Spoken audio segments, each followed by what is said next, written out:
네, 진사로입니다. 57회 한능검 기본 41번부터 마지막 해설 강의를 이어드리도록 하겠습니다. 밑줄근 합의가 이루어진 배경으로 옳은 것은 하고 물었죠. 자, 지청천이 이끄는 한국 독립군이 중국 항일군과 합의한 내용입니다. 자, 이를 바탕으로 한중연합작전이 전개됐고 쌍성보 전투와 대전자령 전투에서 일본군의 큰 승리를 거두었다라고 돼 있죠. 자, 여기 중요한 키워드들이 다 나왔는데요. 그러니까 이 한국 독립군이 중국 항일군과 합의가 이루어지게 된 배경을 묻는 거예요. 자, 한중연합이 이루어진 배경입니다. 그러니까 왜 한중연합이 이루어졌냐라는 건데 이건 간단해요. 일제가 1930년대에 들어서면서 이제 만주사변을 일으킵니다. 그래서 이제 만주 지역에다가 일본의 괴뢰국을 세우게 돼요. 그러니까 이제 중국이 드디어 안 거예요. 아, 저 일제 이놈들이 이제 한국을 먹더니 이제 우리까지 먹으려고 하는구나 라는 걸 알게 돼서 저놈들하고 싸워야겠다 이렇게 하게 됐는데, 이제 싸우려고 생각을 해보니까 이제 만주 지역에 대해서 잘 알고 또 일제에 대해서 잘 아는 한국군하고 연합하는 게 좋겠다 이렇게 한 거죠. 그래서 정답이 1번입니다. 사실은 이제 3점짜리로서는 어려운 문제는 아니에요. 여러분들이 이 한중연합정선이 이루어지게 된 이 배경은 만주사변이다 이렇게 기억하셔야 됩니다. 그리고 지금 본문엔 한국 독립군이 나와 있지만 이 한국 독립군은 북만주 지역이고 지청천 장군이 이끌었죠. 북만주 지역. 또 하나가 있다면 남만주 지역에 조선혁명군이 있어요. 이 조선혁명군은 이제 양세봉 장군이 이끄셨고, 그 다음에 전투도 기억하셔야 됩니다. 영릉가 전투와 흥경성 전투. 여기서 승리를 거뒀다. 같이 기억해 두셔야 돼요. 두 부대 중에 어느 부대가 나올지 모릅니다. 자, 뭐 카이로 회담이 개최됐다. 이거는 1940년대 이제 광복 전에 우리나라의 광복을 보장해줬다라는 그런, 그게 이제 명시가 된 회담이고, 태평양 전쟁이 발발하는 건 1941년이에요. 일제가 하와이 진주만을 기습하면서 미국을 2차 세계대전으로 끌어냈죠. 조선건국 준비위원회가 결성되었다. 요거는 그 날짜가 정확하게 45년 8월 15일이에요. 그러니까 광복이 되자마자 이렇게 이제 준비위원회가 결성됐다라고 보시면 되겠습니다. 자, 42번. 밑줄근 이 시기에 일제가 추진한 정책으로 옳은 것은, 자, 이 인공동굴은 일제가 폭격에 대비하여 목포 유달산 아래 만든 방공을 해요. 국가총동원법이 시행된 이 시기에 일제는 한국인들을 강제 동원하여 이와 같은 군사시설을 한반도 곳곳에 만들었다라고 나와 있습니다. 자, 국가총동원법이 시행된 이 시기 1930년대 중반 이후입니다. 크게는 두 가지의 키워드가 있어요. 하나는 국가총동원법이고 또 하나는 민족말살 통치입니다. 자, 그래서 이 민족말살 통치에 해당하는 게 황국신민서사의 암송이나 창씨개명, 신사참배, 궁성요배 이런 것들이 여기에 해당하고, 이 국가총동원법이라는 거는 이제 국가가 주체가 돼가지고 다 동원하겠다는 뜻이죠. 그래서 여기에 해당하는 게 이제 그 쌀이나 금속 종류에 대한 공출, 그 다음에 인력 수탈, 이제 이런 게 있어요. 인력 수탈로 보자면은 이제 뭐 강제징용, 강제징병, 학도지원병제, 그 다음에 여성 정신근로, 그러니까 위안부 같은 이런 게 이 국가총동원법에 해당한다고 보시면 되겠습니다. 말씀드린 거에 정답이 있었죠? 2번 미국 공춘제를 시행하였다라는 겁니다. 자, 회사령을 공포한 거는 1910년대. 회사 설립 허가제죠. 그 다음에 치안유지법을 제정한 건 1920년대. 그리고 헌병경찰제도를 실시한 것도 1910년대입니다. 헌병경찰제도 실시하고 공포 분위기 조성하고 태형 집행하고 뭐 이렇게 했던 시기다라는 게 1910년대 얘기죠. 자, 43번 가겠습니다. 가해에 해당하는 지역을 지도에서 이렇게 찾은 것은 하고 물어봤습니다. 자, 결의안해가지고 가해에 일본 정보원들이 침투하는 것을 차단하기 위해 다음 방안을 실시한다.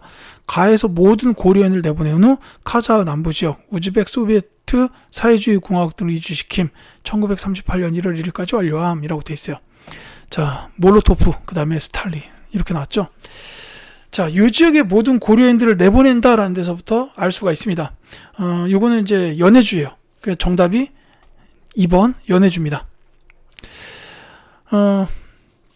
이제 요 전까지는 연해주 지역에서 많은 한인들이 거주하면서 독립운동도 했고, 그 다음에 이제 뭐 임시정부나 이런 데다가 자금도 많이 지원을 했어요.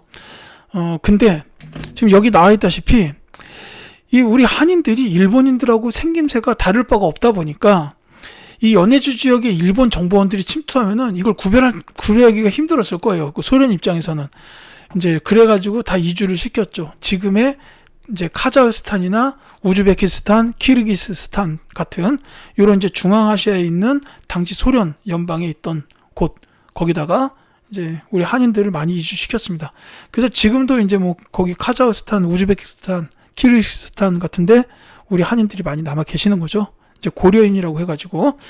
자, 뭐 안타까운 과거에 관련된 얘기입니다. 그래서 이게 연해주예요. 자, 그 다음에 뭐 다른 지역도 그냥 간략하게 말씀을 드릴게요. 충칭은 이제 1940년대에 임시정부가 있었던 곳입니다. 아까 이제 앞 영상에서 임시정부를 좀 길게 말씀을 드렸죠. 그 다음에 이 하와이는 이주 노동자, 이제 그 사탕수수 농장을 기억해 주셨으면 해요. 사탕수수 농장. 그리고 조금 어렵게 나오면은 이분들 이주 노동자분들하고 결혼하기 위해서 가셨던 사진신부, 뭐 이런 단어가 나올 수도 있고요. 그 다음에 또 하나가 이제 박용만 같은 분께서 설립하셨던 대조선 국민군단, 요것도 하와이에 있었습니다. 자, 그 다음에 이 멕시코에 대해서는 두 가지만 말씀을 드릴게요. 멕시코는 역시 이주 노동자들이 많이 가셨는데 에네켄 농장, 요 이제 재배한 작물로 구별이 될 때도 있습니다. 에네켄 농장이에요. 밧줄 만드는 데 쓰는 굉장히 질긴 농장 작물입니다. 그 다음에 또 한 가지가 있다면 숙모학교. 그래서 이제 숙모학교를 세워가지고 여기서 독립군들을 양성하기도 했다라는 거, 이런 것들을 기억해 두시면 심화시험 대비에 도움이 될 겁니다. 자, 44번 갈게요. 밑줄근 선거가 실시된 시기를 연표해서 옳게 고른 것은, 자, 재헌 국회의원을 선출하기 위해서 치러진 선거다라고 돼 있죠. 자, 이거는 50 총선거입니다. 이제 우리나라의 이제 정부를 수립하기 위해서 법이고 뭐고가 없는 상태니까 일단은 법부터 만들자 해가지고 이제 국회의원부터 뽑은 거예요. 그게 이제 이 50 총선거입니다. 그래서 이제 요때 구성된 국회가 재헌국회죠. 이제 요 재헌국회가 만들어진 이 선거가 실시된 시기입니다. 요거 찾기도 어렵지는 않아요. 광복보단 당연히 뒤고요. 이제 이 정부 수립이 1948년에 있었고, 요 5월 10일 날 있었던 이 총선거도 1948년이에요. 그러니까 연도가 1948년이라 이제 6.25 전쟁보다 전이라는 건 당연히 아셔야죠. 그래서 정답은 1번 가가 되겠습니다. 다만 요거까지는 기억을 좀 부탁드릴게요. 뭐냐면 이 재헌국회에서 이제 법을 당연히 많이 만들었겠죠. 이 많이 만든 법 중에 가장 중요한 거 세 가지만 기억을 하십시오. 헌법하고 농지개혁법, 또 하나는 반민족행위 처벌법.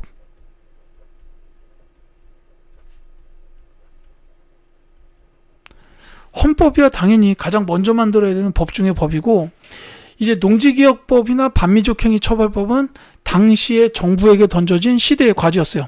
이 농지개혁법은 이제 모든 농민들이 자기 땅에서 농사를 짓게 하자라는 게 이제 당시의 시대적 과제였습니다. 그리고 이 반민족행위 처벌, 이거는 광복됐으니까 당연히 해야 되는 일이죠.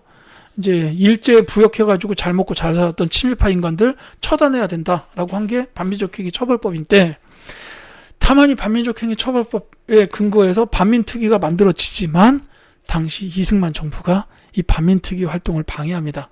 왜냐면 야, 그 반민특위에서 다 잡아가면 우리 장관 차관들 다 없어져, 막 나라 일이 안 돌아가, 뭐 이랬던 겁니다. 예, 좀 안타까운 일이죠. 예, 자, 어쨌든 이게 44번이었고요. 자, 45번 갑시다. 가에 들어갈 단체로 옳은 것은 하고 물었어요. 이윤재, 최연배 등을 중심으로 우리말과 글을 지키기 위해 노력한 가해 자료를 특별 전시합니다. 자, 근데 이 자료를 보시면 바로 나와야 돼요. 조선말 큰사전, 그러니까 이게 우리말 큰사전이죠. 또 하나가 한글 맞춤법 통일안입니다. 요 두 가지의 대표 키워드를 가지고 있는 일제강점기 때의 그 단체, 바로 조선어 학회입니다. 자, 요 조선어 학회. 이제 조선학회에서 했던 게 이제 한글 맞춤법 통일안 제정했고, 그 다음에 우리말 큰사전, 요거를 편찬하려고 준비를 많이 했어요. 이 우리말 큰사전 관련된 게 이제 영화 말모이, 여기 나오죠. 어쨌든 정답은 4번이고요. 이 독립협회는 뭐 당연히 아실 겁니다. 1890년대에 만들어졌던, 이제 우리 역사 최초의 시민단체 정도로 보면 돼요. 이 독립협회에서 했던 게 이제 열강의 이권 침탈 규탄 관련해서 러시아의 저령도 조차 요구를 저지했다. 이거 다 쓰면 너무 많은데, 쓰기 시작했으니까 써야죠. 그 다음에 이제 헌의 6조를 관민공동회까지 열어서 헌의 6조를 이제 결의했다라는 게 있어요. 그리고 또 하나가 중추원 개편을 통해서 의회 설립을 추진했다라는 게 있어요. 이제 요것 때문에, 중추원 개편의 의회 설립 추진 때문에 고종이 저놈들 봐라, 뭐 이렇게 나왔어요. 그래서 내 권력을 갖다가 지네들이 뺏어가려고 하네, 이렇게 생각해서 이 독립협회를 강제선하게 됐다. 요 흐름으로 이어지게 되고, 이 대한자강회의 경우에는 이제 애국개몽운동 단체예요. 그 일제에게 국권을 빼앗기던 시기 1900년대에 있었던 단체인데, 특히 대한자강회에 대해서는 고종이 강제 퇴위된 거를 반대하는 그런 운동을 전개했다라는 거 기억해 두시면 되겠습니다. 그리고 토월에는 1920년대에 주로 있었던 그 연극 문화 관련된 요 활동 관련된 단체다, 이렇게 보시면 되겠습니다. 자, 그 다음에 46번 갈게요. 가에 들어갈 민주화 운동으로 오른 것은, 자, 이제 금남로 보시면 계엄군의 진압에 맞서 시민들의 대규모 시위가 일어났다. 계엄군의 진압에 맞섰다라고 돼 있죠. 그 다음에 구 전남도청 시민군 최후의 항전지라고 나와 있습니다. 요거만 봐도 이 민주화 운동 바로 나와야죠. 뭐 이 구 전남도청 광주에 있고 계엄군 진압에 맞섰다, 시민들이 저항했다라는 거 아닙니까? 그래서 요거는 5.18 민주화 운동을 뜻한다라고 보시면 되겠습니다.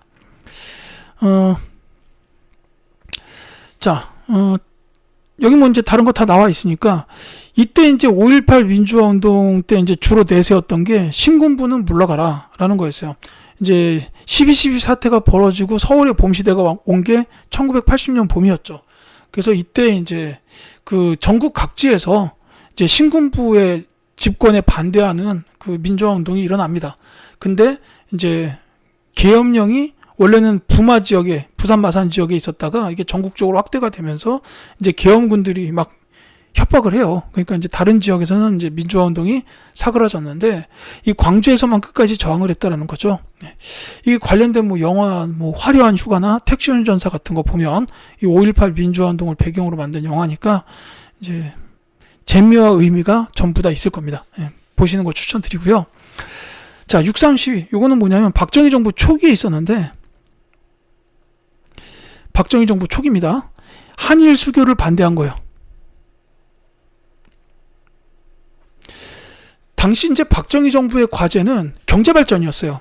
근데 이제 경제 개발을 하기 위해서는 뭔가 초기 투자금이 필요하잖아요. 뭐 시드머니라고 해야 되나? 이제 그런 돈이 필요할 겁니다.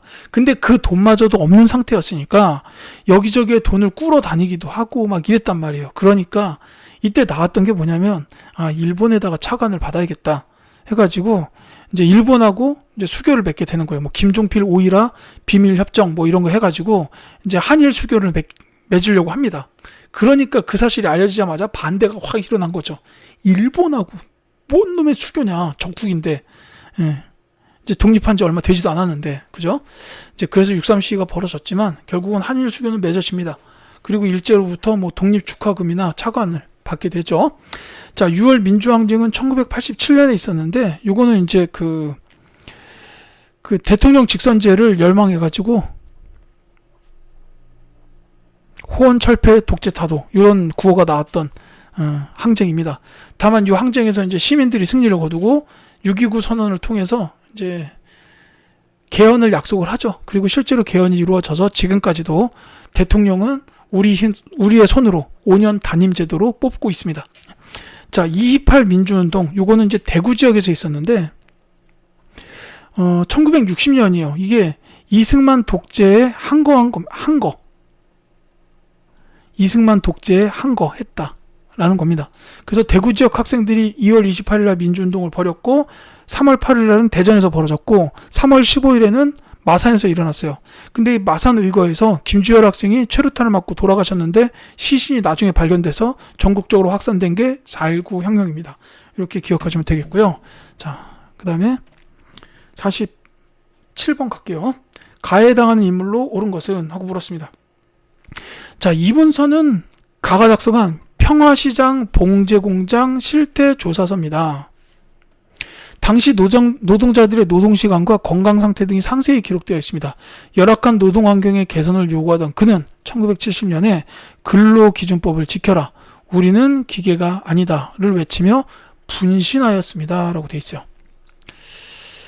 자, 평화시장 봉제공장 나왔고요. 그 다음에 근로기준법을 지켜라라는 게 이분과 관련된 매우 중요한 키워드입니다. 전태일 열사입니다.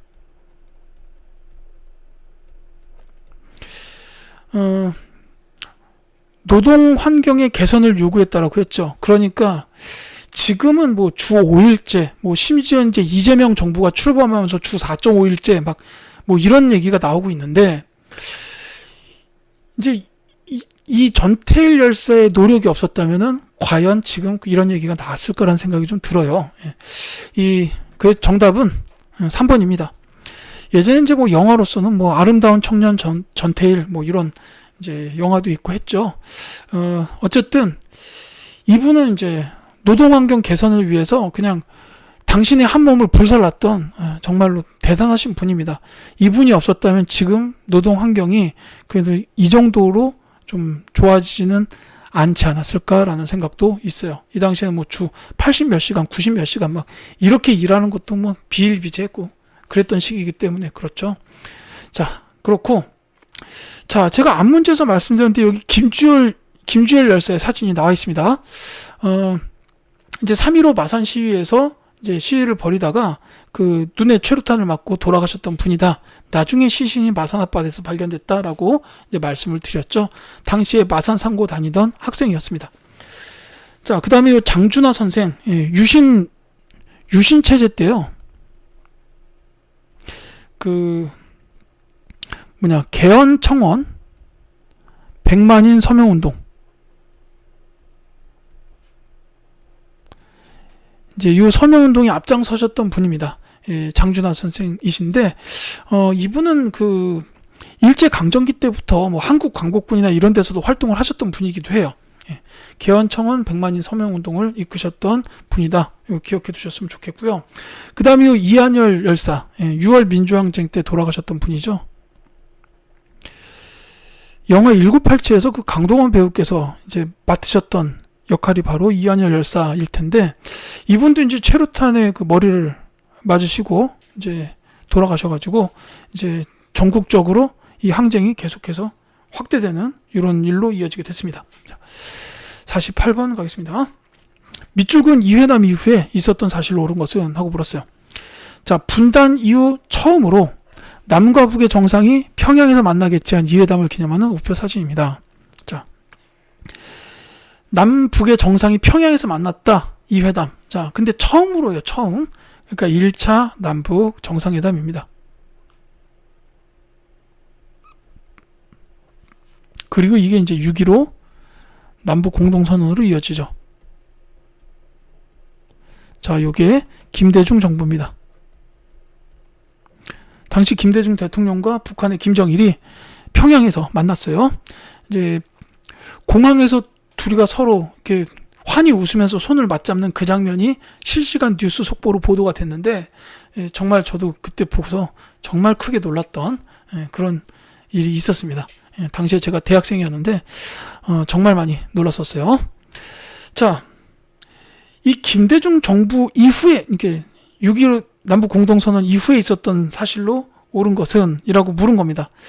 자, 이 김대중 정부에서 남북 화해협력 관련된 노력을 많이 했어요. 그래서 이제 1차 남북 정상회담이나 6.15 남북 공동선언도 나왔는데, 그 외에 이제 남북한 화해협력 관련된 내용이 있다면은, 이제 금강산 관광이라든지, 금강산 관광. 이제 김대중 정부 때는 이제 해로, 그러니까 바닷길 관광에서 이제 노무현 정부 때가 되면서 육로 관광까지가 돼요. 그렇고, 이 금강산 관광이나 그 다음에 개성공업지구 건설,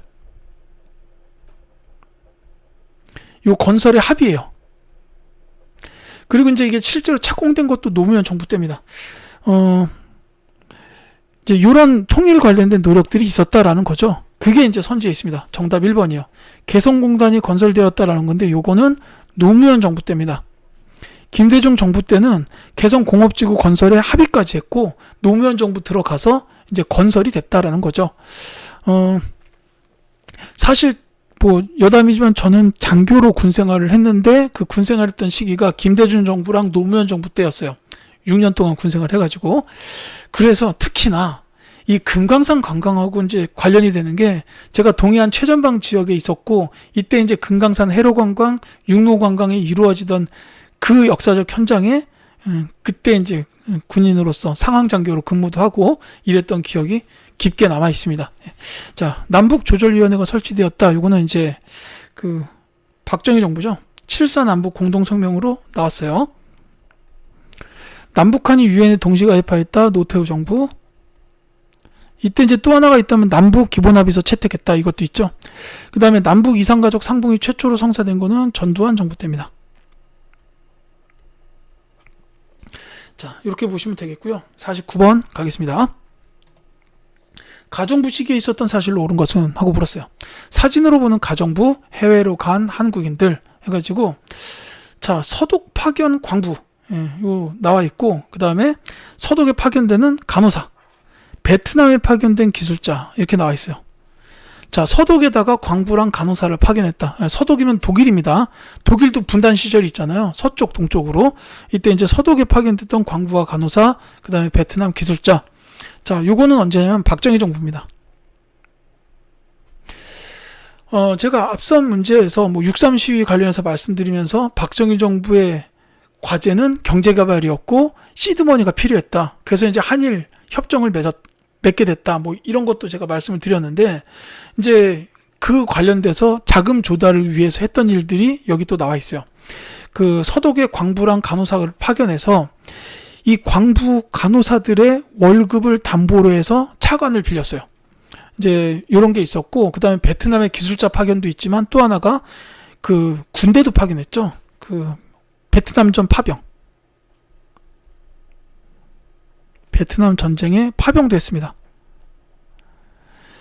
이제 이런 것들도 전부 다 이제 박정희 정부에서 시드머니를 확보하기 위한 이제 그런 그 노력이었다라는 거고, 그렇게 해서 확보된 시드머니를 가지고 이제 1960년대에는 경공업, 70년대 들어서 중화학공업을 육성하면서 이제 수출액을 늘려가고 경제를 발전을 시켰다.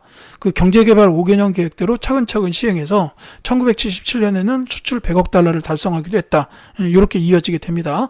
그러니까 이 시기에 경제가 굉장히 많이 발전한 거는 맞죠.